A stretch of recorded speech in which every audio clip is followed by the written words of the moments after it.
Good afternoon, everyone. Anthropologists, non-industrial societies, what were they doing with their days? We'll have to replicate this. Here's your list.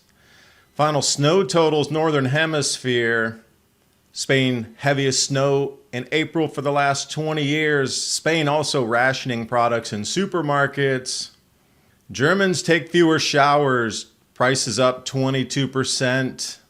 Indonesia banning edible exports. Corn hitting $8. First time since Supercycle 2012. Easter prices up. IMF warning social unrest across the globe. Food, the culprit. USDA lowest good to excellent condition in over a decade. And why all the fires at food processing facilities across the United States? It seems the world's for sale. We're under siege.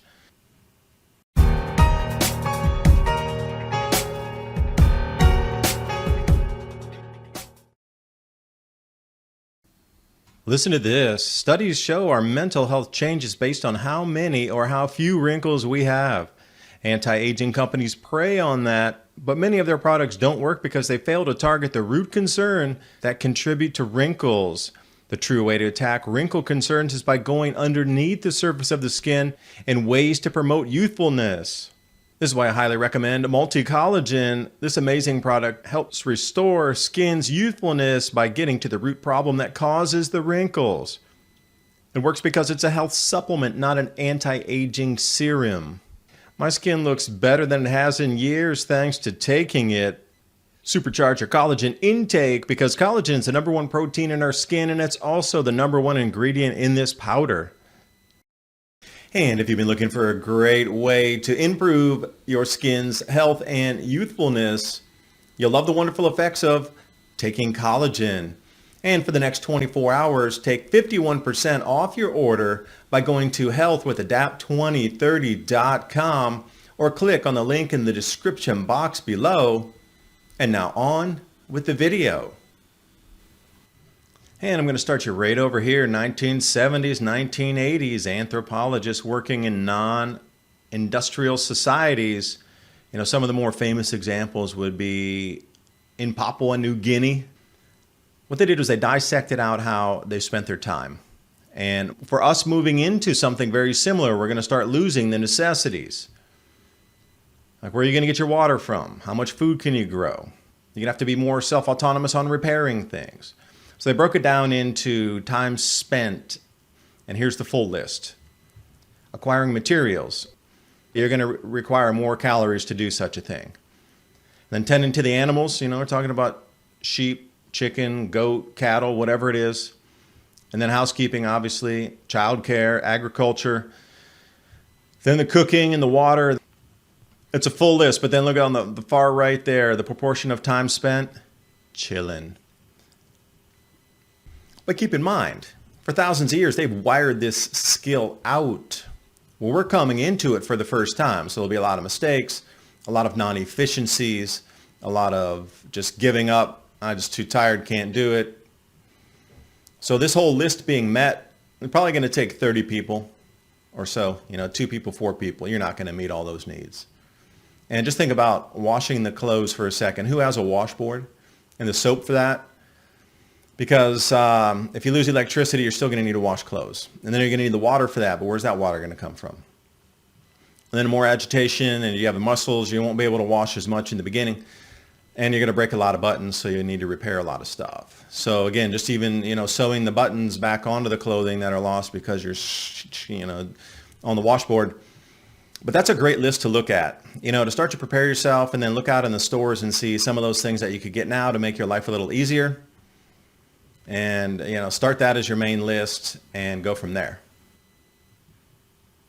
And moving over to the Northern Hemisphere snow totals, brings us almost to the end of the Northern Hemisphere winter right now, but there's a little more snow inbound, but it looks like that's above the 30-year average, 1982 to 2012, for the third year in a row now. Go back through the Finnish Meteorological Institute and you can backtrack and find that same information. So Spain receiving heaviest April snowfall in 20 years. It's beautiful, it's wonderful, it's fun. And you'll have to trudge through the snow to get to a supermarket that's rationing products. Now again, this whole word rationing that's setting in, we're starting to see the change. But here's something. They're giving you a small list of what was selling out first. So the story goes like this. Spain temporarily authorized stores to limit the sale of some products to prevent sellouts. Markets under stress. Well, that under stress is going to continue these next year and a half to 2 years. It's going to be continuously under stress. So the supermarkets ran out of sunflower oil and milk. So at least you have a good gauge of, what things run out first. Obviously water, bottled water, infant formula products. And that's what I was saying. The word rationing has suddenly made its way into the lexicon of, instead of saying limit 1 or limit 2, now they're using the word rationing, especially for infant formula. That's a big thing to the mothers, like food's being rationed, baby formula is being rationed. But you get a good idea of what things are going to disappear first. Okay, the oils. I'm seeing myself, we went and bought some olive oil that was up $5 for the same bottle just a few weeks prior. If you're going to want to cook, you're going to want to think about oils for salads, keeping your brain healthy. You need the oil. You absolutely need the oil. So can you make a list of what has or is planned to go out first? If you look back at hurricanes, what are the first things that disappear off the shelves? And then you can backtrack your way back down into what you think's most necessary. And we know that the atmosphere is changing right now. Jet streams are moving. Cloud cells are going into different sectors and latitudes on the planet here. So you would expect different atmospheric anomalies, especially wind velocity or wind speed changes. So here we go, dust storm enveloping in the Arabian Sea. Now this was back in January of this year, but the intensity of it off the charts there. And we saw a lot of dust storms heading west, but that happens every year. But this off of Pakistan, heading off into the Indian Ocean was something to behold, apparently, turning the sky so red that you couldn't even see through it. And at the same time, surfing has a new world record for biggest wave, 115 feet in Portugal.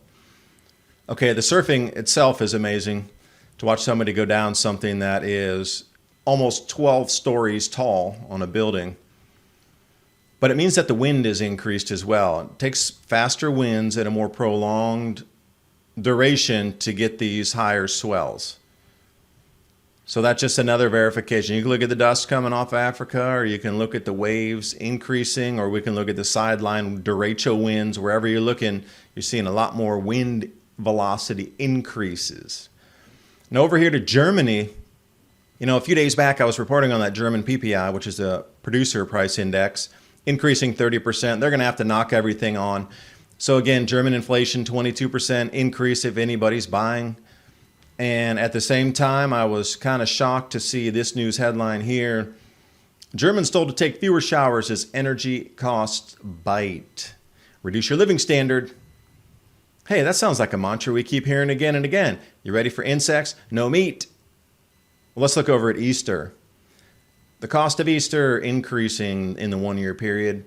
Beef 16%, chicken 13%, and then the biscuits and rolls at 10.8%. I really believe this is going to increase the most out of this whole list coming up next year, because when the wheat is shown to be atrocious and the yields come in really lean because they don't have the proper fertilizers, that would probably eclipse. And then the beef also and the ham, because they're reliant on the corn and different animal feed from the same grains. So all of this is just intertwined in a figure eight here. And now we have the International Monetary Fund warning that food supply shortages will create waves of social unrest. And the IMF, they don't talk much. I mean, you see some IMF headlines, but never about food. Really strange. It seems like the elitists are broadcasting their next moves. They have to. Their rule book says that. It has to be broadcast so you as a person can say yes or no to it. And on the right side here, off the Guardian, World Bank chief says food crisis, global human catastrophe. Now, that's not words I generally want to hear from the World Bank. And the International Monetary Fund saying it, and then the Bank for International Settlements, they're looking at a 37% increase worldwide this year. I think that is incredibly low. Although they've told you, you were just warned 3 times by the globalist elitist strongholds in the banking. If you didn't get the message there, that was your own fault. The rules stand. They told you what was going to happen. And jumping over to Quebec, 150,000 birds and then 300 employees laid off. Well, this bird flu, I mean, they've wiped out, 8 million birds in America already? So it's called the egg apocalypse.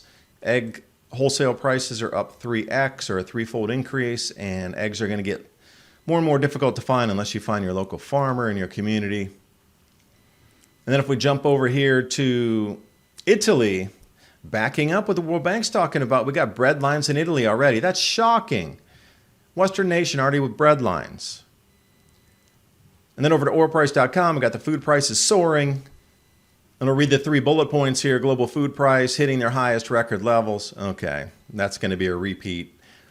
Russia, Ukraine, 30% of global wheat, 20% of corn exports. And the IMF expecting 14%. Well, that's a rosy forecast right there, isn't it? So the increase in global food prices, the FAO's Global Food Index, that's just going to be a rinse and repeat. It's going to, every time you see it, it's going to be the next highest high, the next highest, the next record, the next, and that's just going to be a broken record of records coming through. And, you know, this whole Ukraine fiasco going on with the fertilizer export embargoes, and then you see how much corn they export.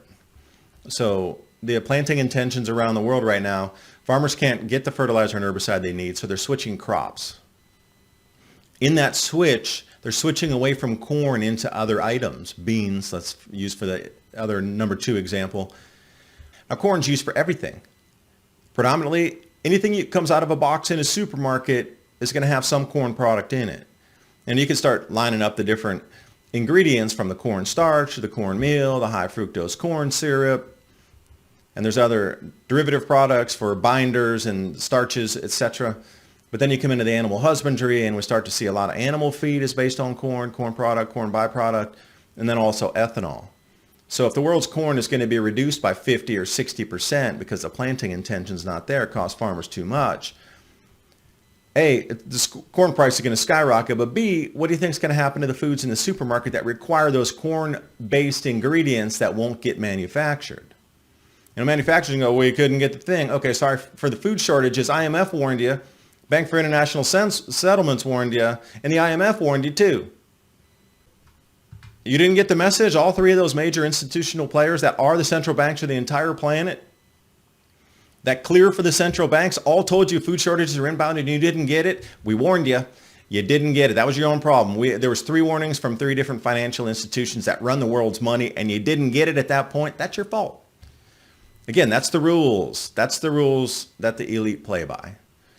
You can see the prices are coming in. The food shortages are going to be here. And the first shocks will occur at the end of May when they really see how much was planted of which species. And once they realize there's not a lot of corn, oh, game on. Everything's going to rise in price far more than any of these prices that they're talking about. Because the headline here from Bloomberg, corn hitting $8, everybody's like, $8, it hasn't been that high since 2012. Well, you know what? Corn's going to 20 in my opinion.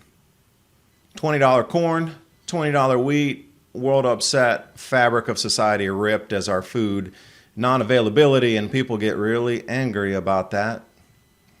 And then we have Indonesia banning edible oil exports. I'm trying to run down more information on the final buyers from Indo. So they're the world's biggest palm oil producer. And guess who's saying that there's going to be oil shortages for cooking oils across the world? The Rockefeller Foundation. Again, you have been warned. That is the 4th major elitist institution stronghold telling you protectionist measures are coming in, otherwise known as food nationalism. And here we got Canada bringing out their food price report 2022. Now look at this. Food categories are broken down here: bakery, dairy, fruit, meat, other, restaurants, seafood, and vegetable. And the anticipated change in the upward price trajectory: bakery, that's obviously wheat product, 5 to 7%. Dairy, 6 to 8. You don't have the corn, that's going to be, maybe 6-fold. Meat's 2%. Are you kidding me? You know what? They put the total increase of food prices at 5 to 7%. Canada, I want to lock that in on a contract with you. That only things that I buy will rise 7%, and I will absolutely take a forward contract for the next 3 years for that. 7% increase in my food price, sold. I'll take it, because anybody in their right mind is going to see a doubling and tripling of prices, and you're talking 7%. That's not fair. They're going to let their guard down by after reading this report. Oh, it's only going to rise 7%. I can handle that. I can handle a 10% rise. Not a 3x or a 300% or a 200% or a non-availability. And jumping over to data assembly, obviously they're assembling data from grocery stores and retail pricing. They're showing 31% of grocery products are out of stock. Now, this is the first week of April, and that's up 11% from November of 2021. So it seems it's more common in these certain areas. So if you're in this regional area, Connecticut, Delaware, New Jersey, Rhode Island, that kind of northeast area up there, New England states, if you will, it seems it's more pronounced. But then Montana, Texas, and Washington were up 40%.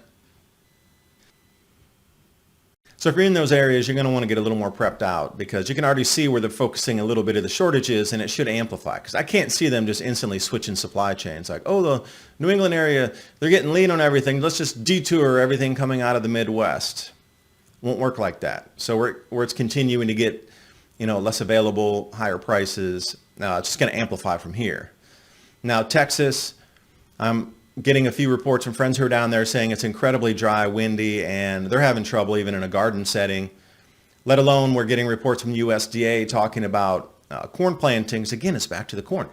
The corn seed's in the ground, and it's going to be rotting in the ground because it's not enough rainfall to get the seeds to emerge and turn into the little corn stalks that you see in the beginning of the year there. That's not happening. So the loss of the seed itself, which is going to be and is right now incredibly valuable, the seed corns, but then they don't have the fertilizers anyway, a lot of places. So there's going to be yield declines anyway on an acreage basis because of the fertilizer deficiencies. But targeting on Texas, it seems like Texas is going to be focused on Texas this year and California. I'll go into California later on with somebody who's well-versed in California agriculture and dairy, who's given me a few tidbits on there's not enough feed to go around for any cattle or dairy, poultry, that sort of thing in California because the water's not there, so they can't grow the crops that they would normally feed. They wouldn't run it by rail. They grow their own feed stocks out there and just feed it directly to the animals. And then there's a lot of other byproducts from agriculture that also get into the supply chain, but without the water, none of those byproducts are coming in either. I'll get you a little more deep in on the report, but where it looks right now, there's no denying it. Food's going to be super expensive and unavailable. Digital rationing cards by the end of the year. And look for June, the last week of May, first week of June, to be the first shock for the planet on food pricing inbound for the rest of the year. Although I will say one thing. I want to thank George Norrie and the team up at Coast to Coast AM for allowing me on last week. I did have a go around, a little heated discussion with one of the callers. I think his name was Dan. Dan, thanks for the thoughts on that.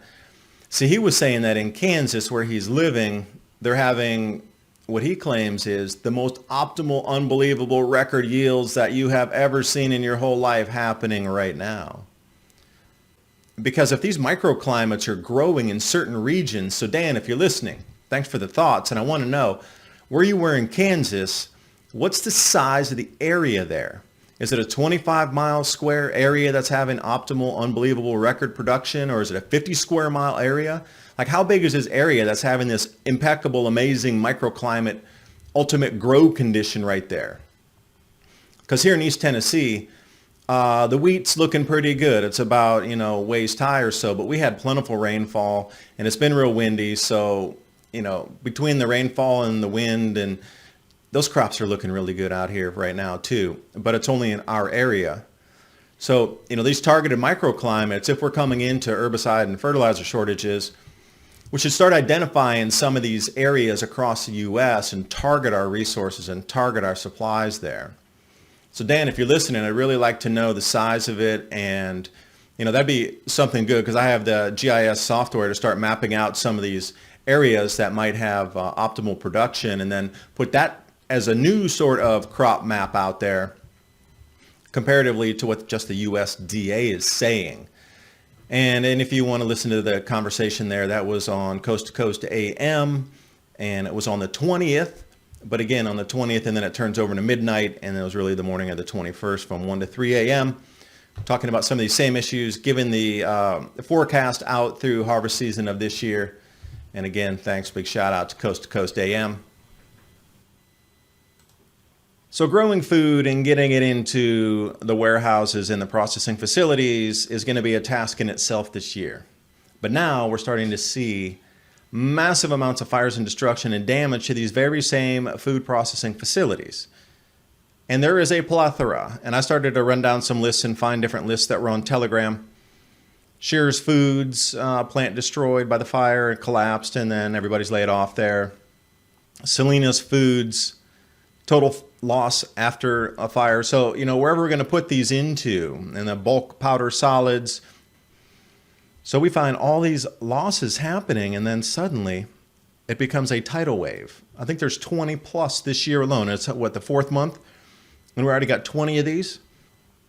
Maricopa Food Pantry. See, that's not a processing facility, but an area of stored food, 50,000 pounds. And, it's like an ice sculpture. Sometimes you get a larger piece, sometimes you take a smaller piece, but eventually it's sculpted on purpose into the final table piece. It seems like our society is being sculpted like this as well. And it's just story after story of food plants and warehouse damage. And again, you go over to the Walmart, the consumer goods to the foods are all being affected. And then, you start to really run down some of these meat processors, poultry processing from Tyson, and it doesn't matter where it's at, from Georgia to Nebraska, Texas. Wherever you look, it seems that something is under duress at the moment. So how many more of these can we take out? I mean, the Kellogg's company down in Memphis in Tennessee, that was hitting our local news not too long ago. Feed mills. And then on the bottom right, talking about feed mills. Now, those were incredibly dangerous back in the day because when they poured the grain in, there was a lot of that dust that would come up from the grain hulls and that would ignite at times. But there's been a lot of technological advances to assure that doesn't happen too much anymore. And these feed mills, explosion out of the silos that used to happen or in the facilities, those are few and far between. There's been so many safety measures put in place to assure that doesn't happen. And for a Cargill facility, I'm just shocked at that one. But it does seem our world is for sale at the moment. Money, power, and the traders who barter the earth's resources. If you want to siege a castle, take you back in, let's say, 1500s, anywhere in Europe. You were coming in, the castle was the last stronghold. How would you siege a castle? Do you remember how it went? You cut off all the food. For resupply, there was no resupply. You took control of all the fields around that produced food around the castle. Most of them had wells inside. You could try to cut off the water. But eventually when the food ran out, that was mainly the downfall at that point. And occasionally you would do probes in there and they would try to, get over the castle walls as people became more malnourished, couldn't defend. And eventually, after weeks or months, sometimes even years, because, some of those castles were vast underground corridors and whatnot. Sometimes there were even escape tunnels miles away that they found through a cave system or something that they could pop out and bring some resupply in until that was found and then cut off. So these sieges could last anywhere from weeks to years. But eventually the same outcome occurred. Now this would be the same. Now it looks like a lot of things in the food, the ability for us to grow food like fertilizers and herbicides, which I'm not a fan of. I'm not saying that. I'm saying it's the way it's done now. Agribusiness is set up to be agribusiness and super giant, 10,000 acre farms. It's the way it is. It's not going to change tomorrow. But 8 months ago, these fertilizer shortages were known that they were inbound. So I just don't understand why the world didn't get on it together like a Manhattan-style project and say, all right, all governments of the world, we need to start tweaking our infrastructure and supply chains to manufacture more fertilizers and get those out to the farmers. Now there's herbicide and pesticide shortages, both. Well, they're all running on the same supply chains and base ingredient. So you can see why all three of those are affected now. Now, the pesticides are going to start coming in later on. Not a lot of people are talking about pesticides at the moment, but they will once the crops are being devastated by hordes of XYZ insect. But if you wanted to siege our planet, you would do exactly what's happening now. You would cut off the food supply and the ability to move goods across oceans, because resupply is resupply. Go back to the 1500s. They did not let a single morsel of anything, no tools, nothing went into that castle, nothing. And then we see all these tens of thousands ships stuck off China waiting. Now that's going to bottleneck the entire world supply chain for a year or more until that's cleared out. So right there, you need, it's such a parallel what happened in the 1500s to what's happening today. And now if you knock out the legs of the monetary system where fiat money has no purchasing power anyway, you cut off the food supply. You cut off the implements for food. Oh wait, are all the tractor repair parts also lean right now or impossible to find? Oh yeah, you can't repair the tractors either. So now we got the farm inputs of the fertilizer, herbicide, pesticide, and the repair parts for the machines. And then wait, nothing else is coming to repair. So even if you had something on order and you're like, oh, hopefully we'll be here when, it's not coming this year. It's just not coming. China bottleneck's going to be there for a year or more. And all these fires and destruction of all the food processing facilities. I really think our world is under siege right now. There's all kinds of things we could think about for preparedness. I do talk about these on many Ice Age Conversations podcast, 30 minutes ago. And then one of the last ones I was doing here was shaping public opinion using the word rationing versus limit of 2, especially for infant formula meats and oils. And as always, thinking about storable foods, my Patriot Supply and Adapt 2030, 25-year shelf life, getting yourself more food prepared. And since we've seen so many disruptions in the food and it seems like it's amplifying, you might want to get more food. Just saying. Anyway, thanks for watching. Hope you got something out of the video, and I'll see you next time.